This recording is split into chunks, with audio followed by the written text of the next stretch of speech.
واپس آ کر اماں نے بھی اپنے کمرے کا دروازہ بند کر دیا۔ مجھے کسی نے کچھ نہیں، میں تو بس پریشان حورنکوں کی طرح دیکھتی ہی رہ گئی تھی۔ اب مجھے ابا کے آنے کا انتظار تھا۔ شام کو ابا آئے تو میں نے انہیں بھی بتا دیا کہ بھائی اور اماں کے بیچ میں کوئی بات ہوئی ہے، لگتا ہے کہ پریشانی والی بات ہے، لیکن نہ ہی مجھے امی نے کچھ بتایا ہے اور نہ بھیا بتا رہے ہیں۔ اب آپ امی سے خود ہی پوچھ لیں کہ کیا معاملہ ہوا ہے، اتنی پریشانی کیا ہے جو مجھے کوئی کچھ نہیں بتا رہا۔ ابا اماں کے کمرے میں چلے گئے، میں باہر چائے بنانے لگی، تبھی مجھے بھائی کے کمرے سے ہلکی ہلکی چیخوں اور سسکیوں کی آواز آئی۔ اب کی بار میرے دل میں تجسس ہوا تھا، کیونکہ وہ سسکی کسی اور کی نہیں، لگتا تھا جیسے عورت کی ہو، پر بھیا اور بھابھی کے کمرے میں بھلا ان دونوں کے علاوہ تیسرا کوئی ہو سکتا تھا؟ ہرگز نہیں۔ یہی سوچ کر میں ان کے کمرے کی طرف چل پڑی۔ ہلکی ہلکی چیخوں کی آواز مجھے ابھی بھی آ رہی تھی۔ میں کمرے کے اندر تو نہیں جا سکتی تھی، کیونکہ یہ بہت ہی ایک غیر اخلاقی اور غیر تھی، لیکن میں جیسے ہی کھڑکی کے پاس جا کر کھڑی ہوئی تو چیخوں کی شدت میں اضافہ ہوتا گیا، مجھ سے رہا نہیں گیا۔ میں نے کھڑکی کا پٹ ہلکا سا کھسکایا اور اندر دیکھنے لگی، پر اندر کا منظر دیکھتے ہی میری تو جان نکل گئی۔ میں نے سوچا بھی نہیں تھا کہ مجھے ایک دن یہ منظر بھی دیکھنا پڑے گا۔ غصے سے میرا خون کھولنے لگا۔ مجھے ساری بات سمجھ میں آ گئی تھی۔ میں یہ بھی سمجھ گئی تھی کہ بھابھی کمرے کا دروازہ بند کیوں رکھتی ہے، بھابھی کے چڑچڑے پن کی کیا وجہ ہے، اور میرا بھائی کیوں کمزور ہوتا جا رہا ہے۔ میں باہر آئی تو میرے دماغ میں ہزاروں خیالات چل رہے تھے۔ میں نے سوچ لیا کہ یہ بات میں اپنے ابا کو بتاؤں گی، ورنہ اور کچھ نہیں ہو سکے گا۔ اگر ابا اس وقت ہمارا ساتھ نہ دیتے تو ہم تو بھابھی کا مقابلہ کرنے کے بھی قابل نہیں تھے۔ میں نے اماں ابا کے کمرے میں جا کر ابا کو یہ ساری بات بتا دی۔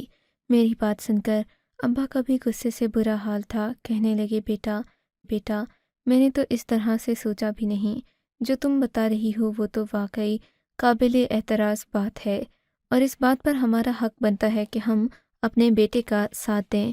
ابا نے مجھے یہ بھی کہا کہ تم اپنی بھابھی کو کسی بھی طریقے سے اس بات کی خبر نہ ہونے دینا کہ ہمیں یہ سب بات پتہ ہے، اور ہم جو آگے کرنے جا رہے ہیں اس بارے میں بھی اس عورت کو نہیں بتانا۔ میں نے ابا کی بات پر سختی سے عمل کیا تھا۔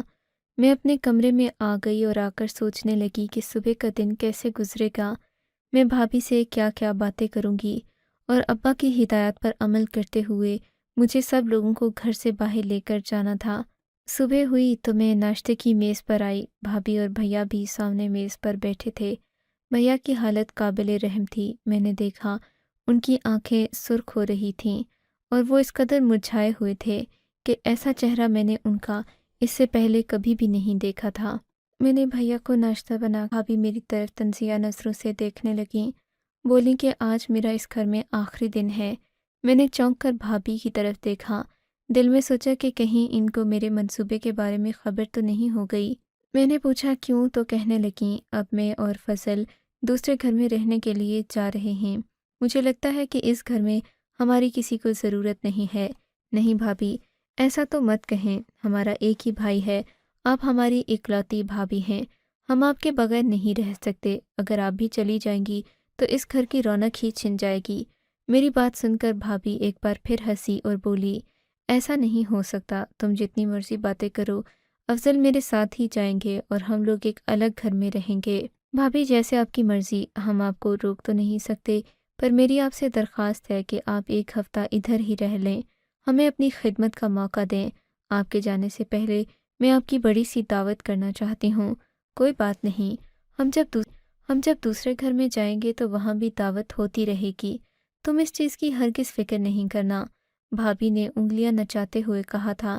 مجھے لگا جیسے انہیں میرے منصوبے کی اطلاع ہو چکی ہے، لیکن ایسا نہیں ہوا تھا۔ دن کے 12 بجتے ہی میں نے اماں سے کہا کہ ہمیں نورین کی شادی پر جانا ہے۔ واقعی میں ہمارے محلے میں ہی نورین کا گھر موجود تھا جہاں پر ہمیں شادی میں شرکت کے لیے جانا تھا۔ میں نے ایسے وقت پر بتایا تھا کہ جب بھابھی تیار بھی نہ ہو سکے، انہیں ہمیشہ تیاری میں زیادہ وقت لگتا تھا، وہ 2 سے 3 گھنٹے تو صرف کپڑوں کے انتخاب میں لگاتی تھیں۔ میں نے ان سے کوئی بات نہیں کی تھی، انہیں بھی محلے کی شادیاں اٹینڈ کرنے کا کوئی شوق نہیں تھا۔ کوئی بڑی شادی ہوتی تو وہ چلی جاتی تھیں، عموماً چھوٹی موٹی شادیوں اور گھر میں ہونے والے فنکشن کو وہ اتنا پسند نہیں کرتی تھیں۔